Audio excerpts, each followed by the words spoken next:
Welcome to our channel. இது உங்கள் share beginners. நம்ம இன்றைக்கி இந்த வீடியோவில் என்ன பார்க்க போகிறோம் அப்படின்னா, பொறுமையாக இருந்தால் நல்ல ஒரு ஹை ரிட்டர்ன்ஸ் கொடுக்கக்கூடிய ஒரு 5 பங்குகளை பார்க்க போகிறோம். ஸோ இந்த 5 பங்குகளை நம்ம அனலைஸ் பண்ணுறதுக்கு ஆல்மோஸ்ட் பார்த்திங்கன்னா ஒரு 100 ஸ்டாக் மேலே அனலைஸ் பண்ணி நம்ம எடுத்துகிட்டு வந்திருக்கோம்.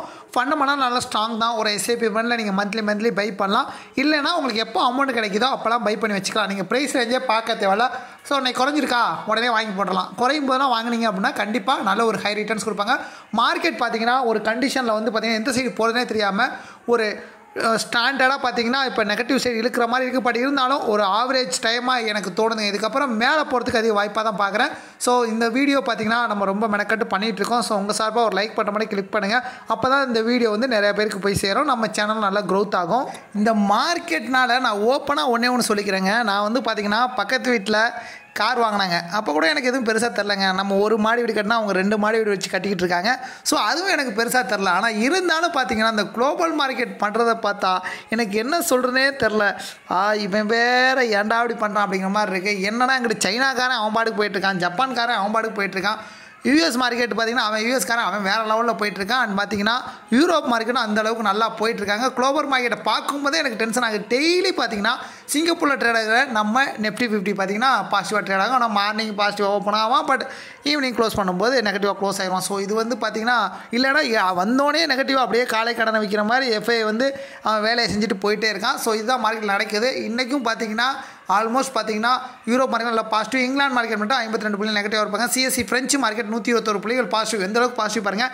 டாக்ஸ் இத்தாலி மார்க்கெட்லாம் பார்த்திங்கன்னா 388 புள்ளிகள் நல்ல பாசிட்டிவாக மேலே போயிருக்காங்க. நாஸ்டாக் பாருங்கள் 113 புள்ளிகள் பாசிட்டிவ்ங்க. இதுக்கு மேலே என்னங்க வேணும்? அண்ட் S&P 500 17 புள்ளிகள் பாசிட்டிவ். ஜவுசான்ஸ் பார்த்திங்கன்னா 49 புள்ளிகள் பாசிட்டிவ். இதெல்லாம் நல்லா பாசிட்டிவாக தான் இருக்குது. பட் நம்ம மார்க்கெட் நாளைக்கு எப்படி ஓப்பன் ஆகுன்னு தெரில. இருந்தாலும் குளோபல் மார்க்கெட்டில் பாசிட்டிவாக இருக்குன்னா நம்ம நாளைக்காச்சும் கொஞ்சம் நல்ல விதமாக கொண்டு போங்கடா அப்படிங்கிற மாதிரி தான் நம்ம இயங்கிக்கிட்டு இருக்கோம். நம்ம எப்படி காலைல எந்திரிச்சோடனே நம்ம காலை கடனை முடிச்சுட்டு அதுக்கப்புறம் தான் எந்த வேலையாக தான் ஸ்டார்ட் பண்ணோம். அதே மாதிரி தான் எஃப்ஐ காலைல வந்தோடனே அவனோட காலை கடன் என்ன அப்படின்னா வந்தோடனே ஸ்டாக்கை செல் பண்ணோம். ஆட்டோமேட்டிக்காக செல் பண்ணிட்டான். ஆல்மோஸ்ட் பார்த்திங்கன்னா 2789 கோடிக்கு இன்றைக்கி செல் பண்ணியிருக்கான். ஸோ டிஐ பார்த்திங்கன்னா 2934 கோடிக்கு பை பண்ணியிருக்காங்க. ஸோ அதனோட இம்பாக்டில் தான் பார்த்திங்கன்னா மார்க்கெட் பார்த்திங்கன்னா இன்றைக்கி அந்தளவுக்கு பெரிய நெகட்டிவ் இல்லாமல் ஒரு 26 புள்ளிகள் மட்டும் நெகட்டிவாக க்ளோஸ் ஆகியிருக்காங்க. ஸோ நாளைக்கும் பார்த்திங்கன்னா இந்த எஃப்ஐ ஏதாவது பண்ணால் தான் எஃப்ஐ வந்து வழக்கம் போல் வந்தாலும் காலை கடனை முடிச்சுட்டு போயிட்டே இருந்தான் அப்படின்னா நம்ம கண்டிப்பாக நம்ம மார்க்கெட் ஒரு கேள்விக்குறியாக தான் இருக்கும். இருந்தாலும் நாளைக்காச்சும் பை பண்ணி அட்லீஸ்ட் ஒரு 100 புள்ளிகள் பாசிட்டிவாக கண்ணை காமிங்கடா அப்படிங்கிற மாதிரி தான் எனக்கு தோணிக்கிட்டு இருக்குது. ஏன்னா பாசிட்டிவாக பார்க்காம ஒரு மாதிரி இருக்குங்க. என்னன்னே தெரில. இந்த மாதிரிலாம் ஒரு பெரிய ஒரு நெகட்டிவ் வந்து இருந்திருக்கு. பட் அது வந்து ஒரு ரீசனபுளாக இருக்கும். இப்போ ரீசனே இல்லை. எல்லா குளோபல் மார்க்கெட்டும் பாசிட்டிவாக போகும்போது நம்ம மார்க்கெட் மட்டும் நெகட்டிவாக போகும்போது ரொம்ப கஷ்டமாக தான் இருக்குது.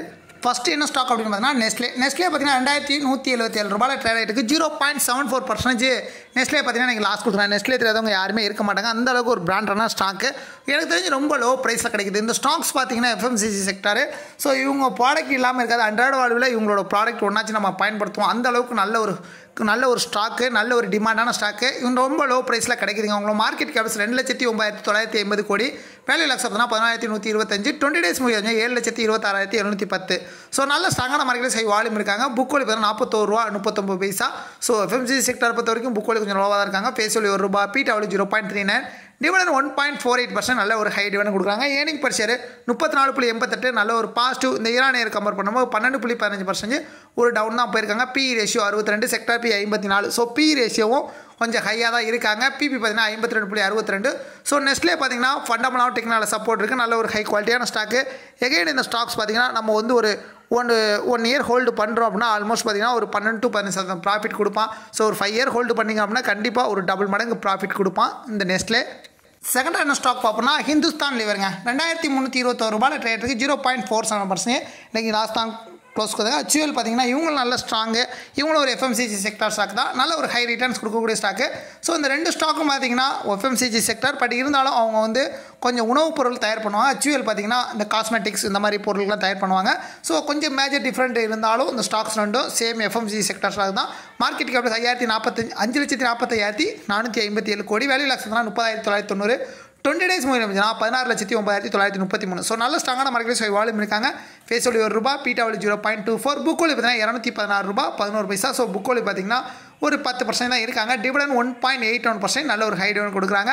ஏர்னிங் பர் ஷேர் 45.72 நல்ல ஒரு பாசிட்டிவ். இந்த ஈரானியர் கம்பேர் பண்ணும்போது 4% நல்ல பாசிட்டிவ் தான் போயிருக்காங்க. P ratio 50.78, sector B 58.60. So B ratio நல்ல ஒரு பைக்கால். பிபி 10.75, ஸோ HUL பார்த்தீங்கன்னா ஃபண்டமெண்டல் டெக்னாலஜி சப்போர்ட் இருக்குது. எகைன் இந்த ஸ்டாக்ஸ் பார்த்தீங்கன்னா நம்ம ஒரு 1 இயர் டார்கெட் பண்ணுறோம் அப்படின்னா சேம் ஒரு 10 to 15% வரைக்கும் ப்ராஃபிட் எடுக்க முடியும். ஸோ அண்ட் பார்த்தீங்கன்னா SIP பை பண்ணுறீங்க அப்படின்னா இன்னும் ஒரு 20% வரைக்கும் நம்ம ப்ராஃபிட் எடுக்க முடியும். ஸோ ஒரு 4 or 5 இயர்ஸ் கழிச்சு பார்த்தீங்க அப்படின்னா உங்களுக்கு ப்ராஃபிட் வந்து டபுள் மடங்காக இருக்கும். நெக்ஸ்ட் என்ன ஸ்டாக்னா ரிலையன்ஸுங்க 1216 ரூபா இந்த ஸ்டாக்கு. ஸோ மார்க்கெட் லீடர் அப்படின்னு சொல்ல முடியாது, நம்ம Nifty 50 லீடரே ரிலையன்ஸ் தான். ஏன்னா ஒரு ஹெவி வெயிட்டேஜ் உள்ள ஸ்டாக்கு. ஸோ இவங்களே பார்த்தீங்கன்னா எனக்கு இந்த வடிவில் கதை தான் இருக்குது, குருநாதான்னு சொல்லிட்டு கடைசியில் பார்த்தீங்கன்னா உங்களுக்கு என்ன வித்தியாசமான ஐட்டம் அழிஞ்சிருக்காங்க அப்படிங்கிற மாதிரி ரிலையன்ஸே படுத்து கிடக்குங்க. ஸோ ரொம்ப ஒரு கவலைக்கிடமான ஒரு விஷயமாக தான் நான் பார்க்குறேன். ஆயில் செக்டார் நல்ல ஒரு ஹை ரிட்டர்ன்ஸ் கொடுப்பாங்க, பட் இப்போ பார்த்தீங்கன்னா ரொம்ப டவுன்ஃபாலு. இவங்க பார்த்தீங்கன்னா மெயினாக இருந்தாலும் லோ ப்ரைஸில் நல்ல ஸ்டாக்கில் பை பண்ணுறது தான் ஒரு நல்ல ஒரு ஸ்ட்ராட்டஜி. இவங்களோட மார்க்கெட் கேப்ஸ் பார்த்தீங்கன்னா 16,45,661 கோடி, வேல்யூ லாக்ஸாக பார்த்தீங்கன்னா 1,03,483, 20 days மூவி ஆச்சுன்னா 54,48,720. ஸோ நல்ல ஸ்ட்ராங்கான மார்க்கெட் வால்யூம் இருக்காங்க. பேஸ் வேல்யூ 10 ரூபா, PW 1.18. நெக்ஸ்ட் இந்த ஸ்டாக்கோட புக் வேல்யூ பார்த்தீங்கன்னா 605 ரூபா. ஆல்மோஸ்ட் பார்த்தீங்கன்னா ஒரு 50% கவர் பண்ணியிருக்காங்க. டிவிடண்டும் 0.82% கொடுக்குறாங்க.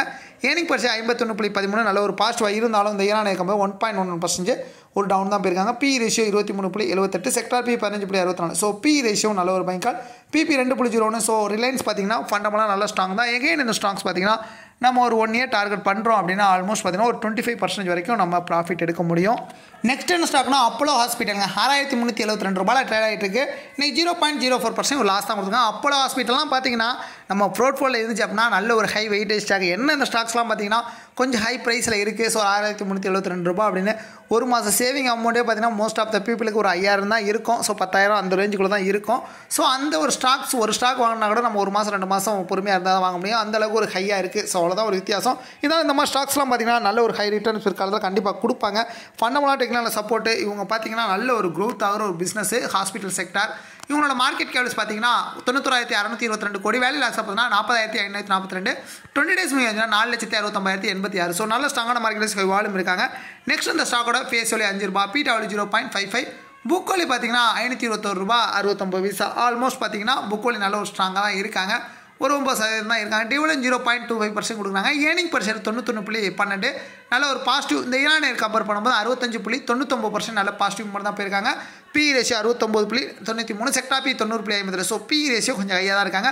PP 12.22. ஸோ அப்போலோ ஹாஸ்பிட்டல் பார்த்தீங்கன்னா ஃபண்டமெண்டல் டெக்னாலஜி சப்போர்ட் நல்ல ஒரு ஹை குவாலிட்டியான ஸ்டாக்கு. எகைன் இந்த ஸ்டாக்ஸ் பார்த்தீங்கன்னா நம்ம ஒரு 1 இயர் ஹோல்டு பண்ணுறோம் அப்படின்னா ஒரு 20% வரைக்கும் ப்ராஃபிட் எக்ஸ்பெக்ட் பண்ண முடியும்.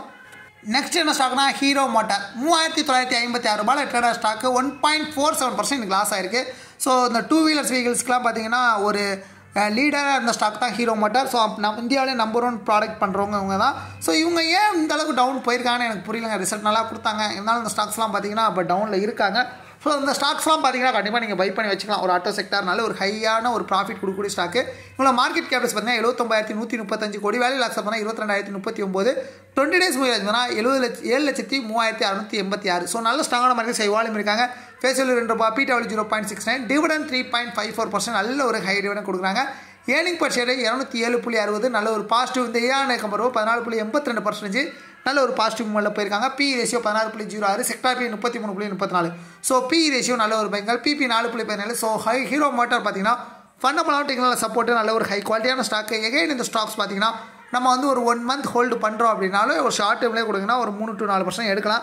இல்லை ஒரு 1 year நீங்கள் டார்கெட் பண்ணுறீங்க அப்படின்னா ஒரு 25% வரைக்கும் ஈஸியாக நம்ம ப்ராஃபிட் எடுக்கலாம். ஸோ நான் சொன்ன ஸ்டாக்ஸ்லாம் பார்த்தீங்கன்னா செல்ஃபான அனலைஸ் பண்ணி உங்களுக்கு ரெஃபர் பண்ணுறதா. நான் வந்து செபி ரெஜிஸ்டர் பர்சன் கிடையாது. ஸோ நீங்கள் இன்வெஸ்ட் பண்ணுறதுக்கு முன்னாடி செல்ஃபாக அனலைஸ் பண்ணிவிட்டு அதுக்கப்புறம் உங்கள் இன்வெஸ்ட்மெண்ட்டை ஸ்டார்ட் பண்ணுங்கள். தேங்க்யூ.